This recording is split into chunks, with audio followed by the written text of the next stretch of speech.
Brief background, unajua juzi wakati tulikuwa kule Homa Bay, tulikuwa na mheshimiwa Jack Wamboka kwa gari langu, na zile shida zote ambazo tulipata huko, mimi nilikuwa na yeye. So pia aliumia mguu kidogo na pia mimi niliumia.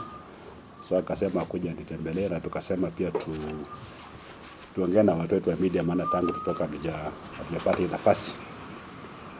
Jambo la kwanza ni kwamba vile mnajua hii Linda Mwananchi imekuwa inafanya tours katika counties tofauti katika taifa la Kenya.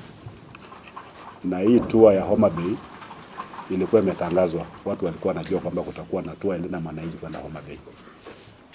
Na kukakuwa na vitisho vingi sana kutoka kwa viongozi fulani kutoka kule Homa Bay, wakitishia usalama wale watu ambao wataenda kule Homa Bay, watu wa Linda Mwananchi, wakisema kwamba hiyo ngome ni ya president na ni ngome ya tutam.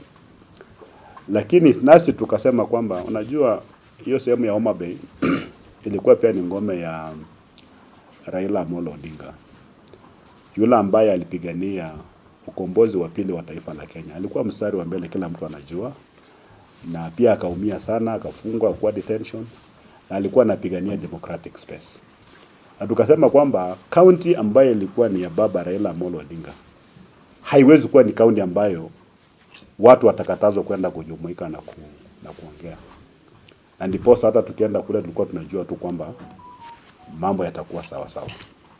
Sisi na wengine, mimi Jack, mheshimiwa Majimbo, mheshimiwa Orengo, sisi tutokea upande wa Kisumu.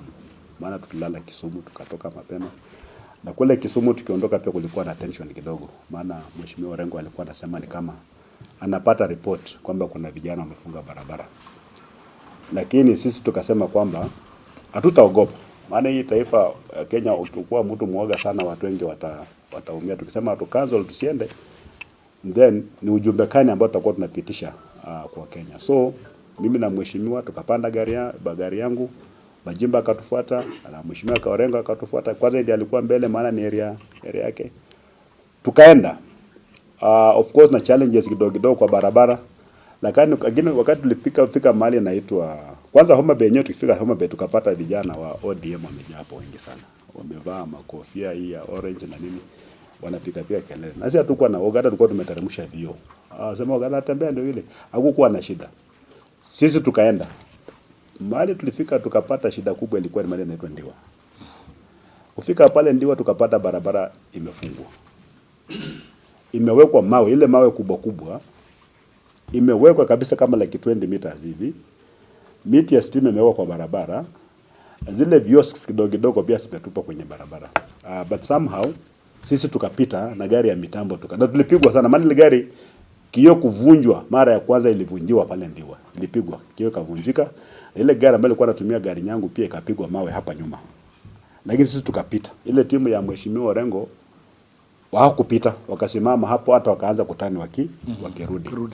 Na hapo ndio mheshimiwa Majimbo pia aliumia, alipigwa mkono Afrika ikapata spray na aliumia. Hata yeye hakufika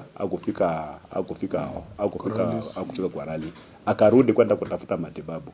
So dalili tangu asubuhi ilikuwa dalili nzuri. Na tukipita pale Homa Bay kulikuwa na hali ya tete kama kuna tension. So tukaenda tukafika kwa mheshimiwa kule Karoli, tukafanya mambo ya briefing. Baadaye mheshimiwa Orengo alifungulia barabara na polisi, sisi alisaidiwa kidogo, akapita. Akaja akatujoin. So tukaenda our first venue. Barabara ilikuwa mbaya sana. Kutoka kule kwa mheshimiwa Karoli kwenda kwa ile maana inaitwa Nyandiwa, barabara ni mbovu kweli. Tulikuwa muda mrefu sana. Tukaenda tukapata wananchi walikuwa wengi. Tuliaddress mikutano miwili pale Nyandiwa, pale kwa soko tukaaddress mkutano mmoja. Alafu kulikuwa watu wengi kwa wamejaa pia kwa stadium. Tukaenda pale kwa stadium pia tuka-address watu. Na kwa barabara kila mahali tulikuwa tunapita, watu wote without exception walikuwa wanasema tu one time. So kutoka pale Nyandiwa kwenda inaitwa Sindo. Ikawa pia ni mwendo ni mrefu sana. Na barabara pia ni mbaya. We took a lot of time kusema kwani tutaenda wapi. Actually at some point tukasema hata tuende Sindo, twende straight to Homa Bay. Maana time pia ilikuwa imesonga sana. Lakini ikasemekana kwamba kule Sindo pia watu walikuwa wengi sana. And indeed wakati tulifika pale Sindo watu walikuwa wengi ajabu. Na hiyo dunia ni watu wa one time. So wakati tumaliza mkutano pale, hata hatukufanya speeches ati mrefu sana. Sio viongozi wengi waliongea hapo, maana tulikuwa tumetarget tufike Homa Bay. Tukikuja sasa kwenda Homa Bay pia barabara ni mbaya, ni mbovu. Same road tulikuwa barabara ni mbaya sana. So tukikuja kwa junction tuingie tuende Homa Bay, tukapata jamaa wamepanda tena wamepanga mawe tena. Na huko nyuma tukija by the kila mahali kwa tunasimama watu walikuwa wanashangilia tu. Stopovers kidogo wanasalimia tukipita. Walikuwa ni watu wetu vizuri. Tukapata tena mawe imepangwa. Sasa hapo ndio walikuwa wametupangia vita. Kweli. Maana hapo kulikuwa na mawe imepangwa kwa barabara, miti ya stima imepangwa kwa barabara. Yaani barabara zilikuwa ziko blocked na watu walikuwa wengi sana huko na wamegawanyika mara mbili. Wengine wako pande ya barabara, wengine wako pande ya barabara. Alafu tukiingia hivi tear gas ikatubwa. Na ndipo tunasema lazima polisi watueleze. Hii tear gas ilitupwa na wananchi wa Homa Bay ama ilitupwa na polisi? Maana mimi nimekuwa kwa security sector najua. Kuna silaha zingine ambazo zipatikani kwenye mikono ya mwananchi. Hizi ni silaha ziko exclusively. Hata kuna mtu ambaye anaenda kutafuta license, wewe kule kwa fire amekupatia license kubeba tear gas. Unabeba bunduki. Lakini tear gas grenade huwezi pewa hizo vitu. Tukapigwa na tear gas. So wakati kulikuwa na ile giza na hiyo tear gas by the way unaniona? Lazima tueleze mbona alileta sumu. Bwana uliona hiyo tear gas? Hiyo tear gas inakuchoke. Inakunyonga kabisa, inakuchoke. Alafu inakuchoma skin kama mwagiwa acid inakuchoma kabisa na inakuchoma kila mahali. Hata sio mama walisurvive namna gani. Inakuchoma kweli. Sasa tunaingia kwa hiyo moshi, barabara imefungwa na mawe na miti, mnapigwa na mawe. Nyuma watu wanafuata wanapiga, kando mnapigwa, kule mbele mnaenda pia mnafanya nini? Mnapigwa na mko ndani ya tear gas. Hapo ndio gari langu lile la mitambo ilipigwa risasi. Na gari hiyo mitambo ni nzito, wakati nilipewa risasi namna hiyo gari kainame kaanguka chini. So driver akapita kutoka mbio, kulikuwa pia na askari wangu walikuwa kwa hiyo gari pia wakatoka mambo kutoka tu mbio. Na driver wakati anatoka namna hii anakatwa kwa kichwa. Na watu wako na mapanga. So hiyo gari ikakuwa vandalized, alafu baadaye ikachoma. So tukifika pale kwenye kule junction sasa magari imepigwa yote. Hakuna gari ambayo haikupigwa. Yote 100% magari yote yalipigwa. Tukifika pale kwa junction tukapata askari wengi sana wamejaa hapo.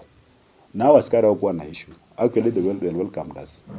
Tukaingia hapo vizuri, tukaenda watu ile Homa Bay hiyo jioni hakukuwa na watu. Lakini wakati msafara wetu tunakuja namna hii watu wote wakamwagika kwa barabara. Watu maelfu ya watu. Tunaambia mchana ilikuwa kwamba wale hired goons walikuwa wanatembea kwa maduka za watu, kwa mahoteli wakiambia watu kwamba yeye ni ya tuta. Mtu asijaribu kuweka kitu mambo ya one time hapa. So walikuwa wameingiza watu uoga sana. Lakini wakati tulifika watu wote kwa magia kwenye barabara. Na tukapokelewa sana na wananchi vizuri. Lakini kulikuwa na lori karibu 3 za polisi zilitupita hivyo the other side of the road. Na kufika kwa junction wakarudi.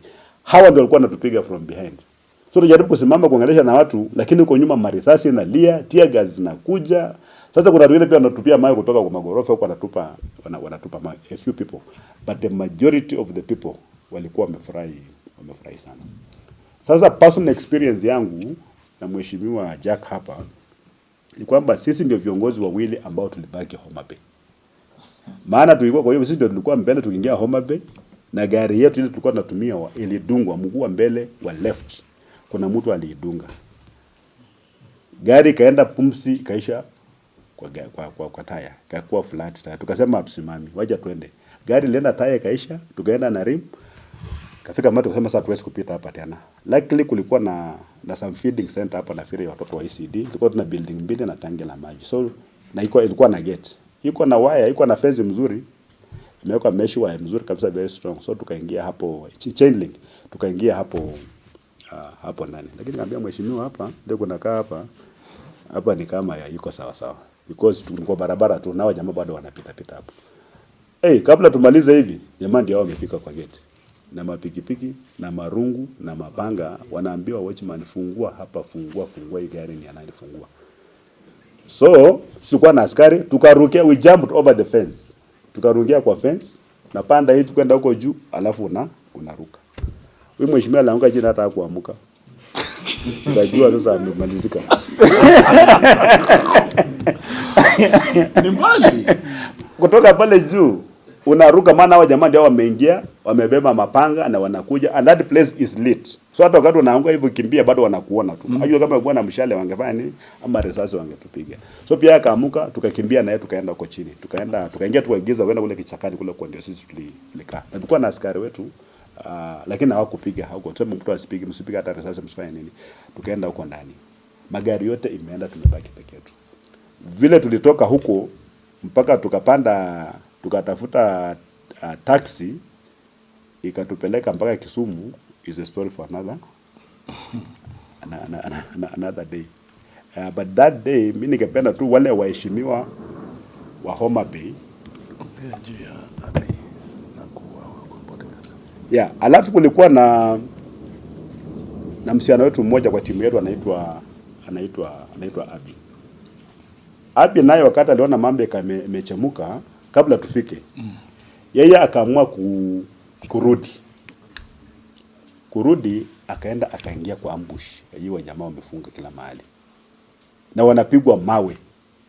Sasa tena wakatani wakaingia ni kama wanaingia kwenye kanisa. Kwenda kanisa kule akapata gate imefanya nini? Imefungwa. Na hao wakora wanafika hapo. Na Abi alikuwa na driver na alikuwa na bodyguard na alikuwa na msichana anaitwa Agneta kwa hiyo gari. Sasa hawa jamaa wakakuja wakapiga gari yoyote ikamwagika chini. Sasa huyo Abi akatoka na bodyguard akatoka. Bodyguard alikuwa amebeba, alitoka na panga. Bodyguard ambaye hakukuwa na nini? Hakukuwa na silaha yote. Na alikuwa ni askari by the way. Alikuwa ni askari. Huyo jamaa vile alitoka namna hiyo alikatwa kama mnyama, alikatwa na akakufa hapo na hapo. Sasa huyu Abi alikuwa ni mtu wa baba sana. Wana support Raila sana. Na kaambiwa kweli mimi kule kwetu kwao ni Nakuru. Watu walikuwa wananichukia kwa sababu nina support baba. Nikuja hapa Homa Bay kwa baba kwenyewe pia niuliwe hapa. Wakamwambia toa evidence. Kama wewe ulikuwa mtu ya baba, akatoa simu. Luckily alikuwa na picha, alikuwa amepiga na Raila, kwa. So wakamwacha, hawakumu. Driver mwenye gari naye bila alitoka hivi akaona vile gari lake limepigwa, akasema bwana, hamwezi kuharibu gari yangu namna hii. Unaharibu gari yangu namna gani? Akakuwa mkali hivyo. Jamaa walimkata mguu na shoka. Kwa magoti hii walikata mguu ikakatika. Huyu jamaa as we speak now alipelekwa hospitali akakuwa amputated hapa kwa hip. Wakatoa mguu yote. Now huyo Abi wakati kujitetea na huyo Agneta naye vile aliona mambo imechemuka hapo. Na ameona yeye amejitetea mpaka ametoa picha za baba na hajawachiliwa, ni kama wajamua watamfanyia nini.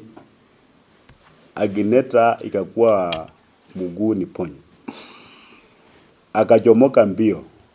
Na Agneta kila mahali alikuwa anapita alikuwa anaenda na panga. Walimkata lakini alitimua mbio, wakajaribu kumfuata kufanya nini? Wakashindwa. Baadaye alipelekwa hospitali kama ametoka. Bado hajatoka hospitali lakini alikatwa sana. Na ni wanaume ni wanakata mwanamke. Wanakata kabisa, wanamkata. But now sisi kama viongozi tunajiuliza hili swali. Haya mambo yote yalikuwa ni ya nini? Because tulikuwa tuna exercise our democratic right. Lakini kama serikali imesuspend katiba ya Kenya kusema kwamba kuna sehemu zingine ambao viongozi hawatakani kwenda. Wanatakana watueleze kwamba Homa Bay is a no-go zone. Watu wajue kwamba hatuwezi kwenda huko. Na wale watu ambao walikuwa wanajifanya kwamba wanapanda baba sana, paka wamechaguliwa kwenda kwa bunge, paka wamechaguliwa kwenda kwa wako members of the Council of Governors. Wengine ni maseneta. Adhi wanajaribu kutuambia kwamba ile kazi ambayo baba alikuwa anafanya ilikuwa ni moto wa magazeti bila wao wanasema. Kwa ground kule kwamba kumbe kule Nyanza, Luo Nyanza hakuna demokrasia. Na haya mambo ambayo yanafanyikia viongozi na wale ambao wanapanga, unajua kama ni governor alipanga kwa mfano. Unajua kuna magavana wawili hapo. Alikuwa anajua senator na governor Orengo alikuwa pale na Tembea alikuwa hapo. Yeye mwenyewe pia alikuwa member of National Assembly. Anajua wajumbe wako hapo. Colleagues wake, former colleagues wako hapo. Anajua kwamba sisi tukikuwa Homa Bay ni viongozi tumeenda ni wachache, hata tufiki viongozi 100 kwa jumla. Hizo crowd zote ambazo tuna address ni watu wa Homa Bay. Tunawa address watu wa Homa Bay, hatutakuja na wao.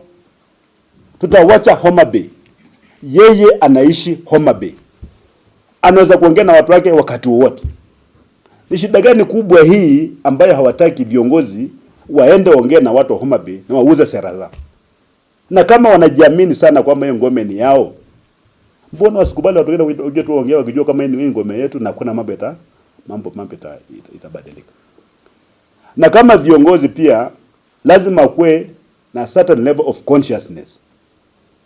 Kwa sababu hii dunia yetu ya Kenya, jamii zote zinakaa kila mahali. Hata hapa kwangu Trans Nzoia kuna 80,000 members of the Luo community ambao wanakaa hapa. Integrated. No discrimination whatsoever.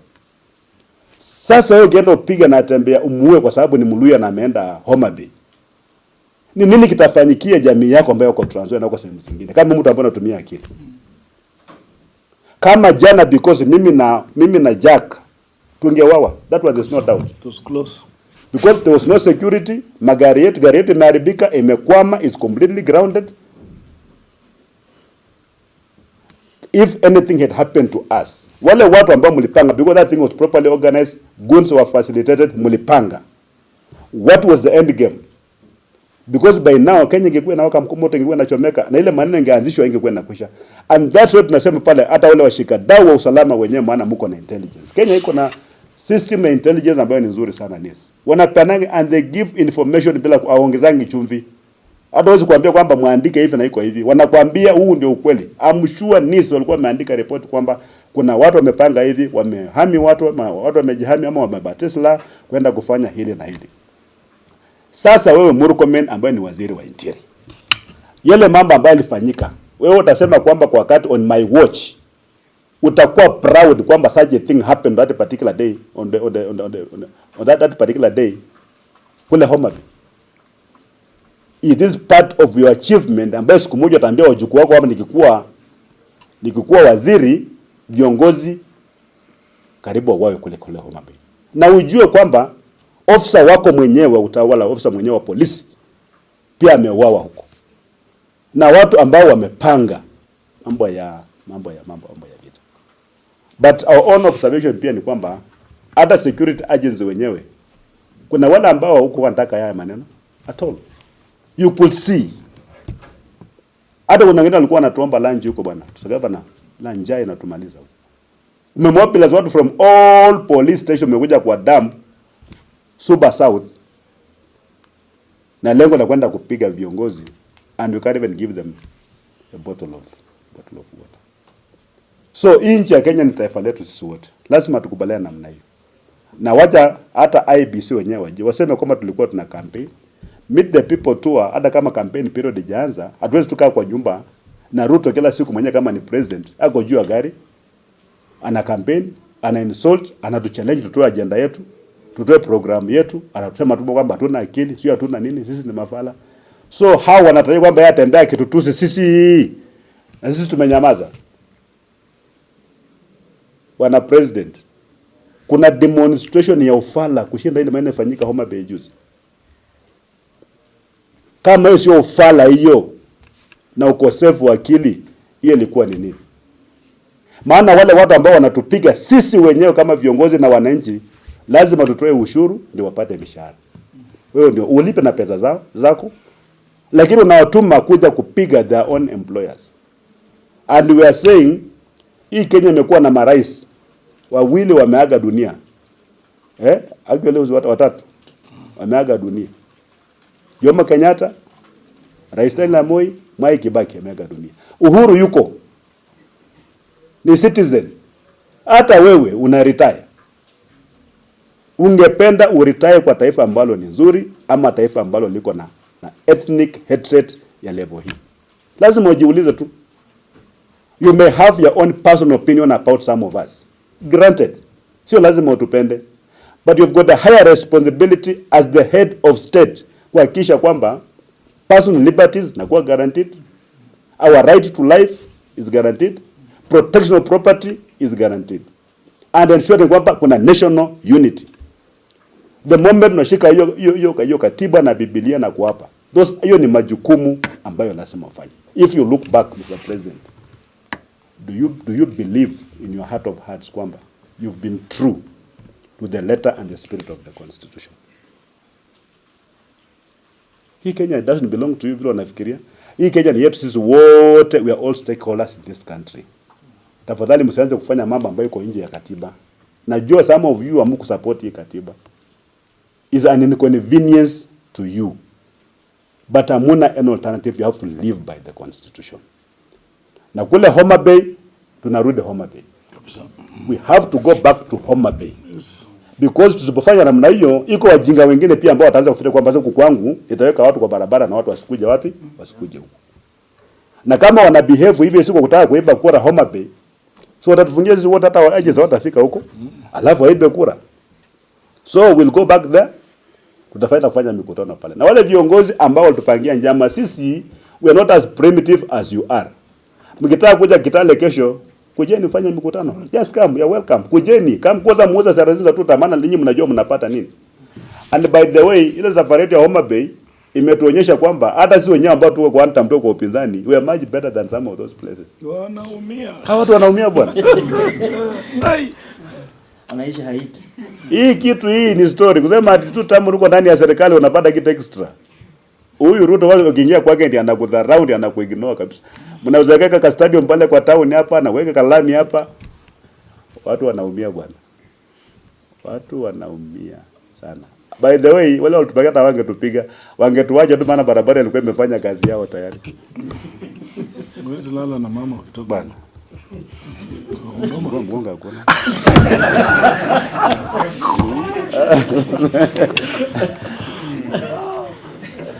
So, Mheshimiwa Murkomen, Mheshimiwa Kanja.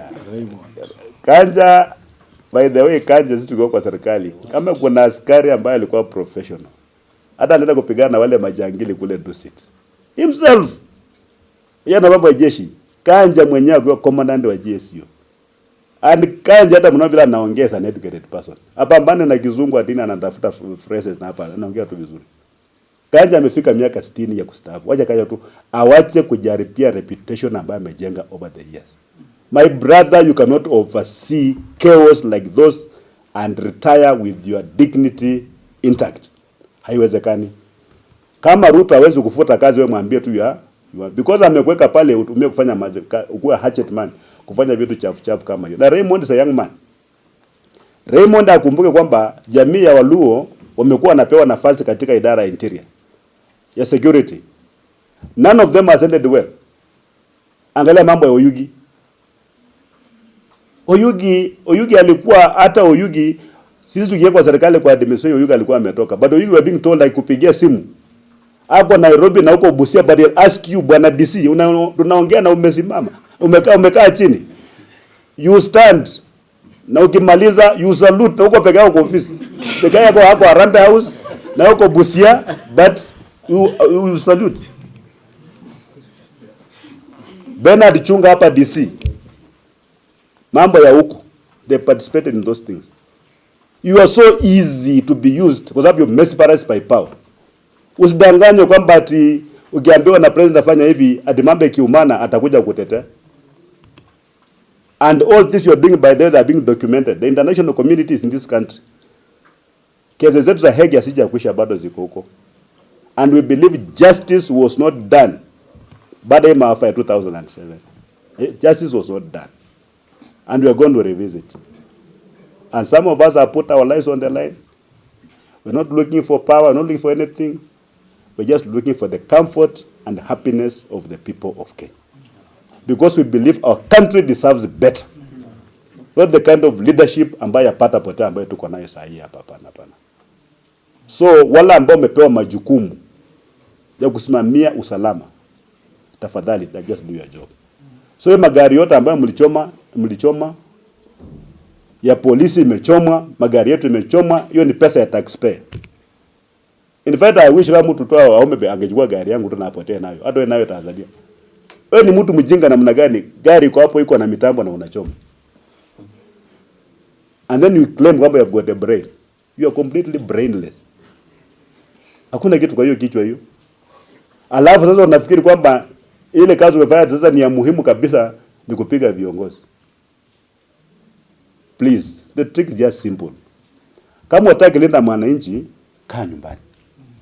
Ama ukuje usikilize, ufanye nini? Na urudi nyumbani. Kuna possibility ile uongo ambao huwa mnawaambiwa utakuja kwa hiyo mkutano, you learn something. Na useme hapa kumbe nilikuwa nimepotozwa, wacha ningojee siku ya kura niende nipigie wapi au watu wa wanta. You learn something. But this we just want fairness in application of the law. The other day muliona Gagusha, Mheshimiwa Gagusha akashikwa kama mnyama. Yes, akiwa kwa studio ya hao watu wa Citizen. Lakini Kaluma vitu amesema ni more than vitu mingi, lakini Kaluma anatembea tu kwa sababu is Mr. Right. Your Excellency the President, hii maneno umeanza hautamaliza mzuri. Kesho hii hakuna mtu mwingine atasamoniwa aende. Mimi hamuniwezi nishika. Because kama Kaluma hajashikwa, utashika na tembea. Hatuwezi kubali. Maneno Duale amesema ametukana whole community ya Wakamba. Ametukana whole community ya Wakikuyu. Hakuna mahali Duale ameshikwa. Lakini kwa sababu sisi ni wale watu ati tuko chini, hapana, tuko pia na community ya kututetea. Na kama unataka hivyo rule of the jungle ikuwe sawa. Kila mtu ajitetee. Mbona amuku summon Gagusha? Mbona Gagusha alishikwa? Just arrest that man, he belongs to jail. Why are you summoning him? Kiheshima na yule mwingine amuku summon.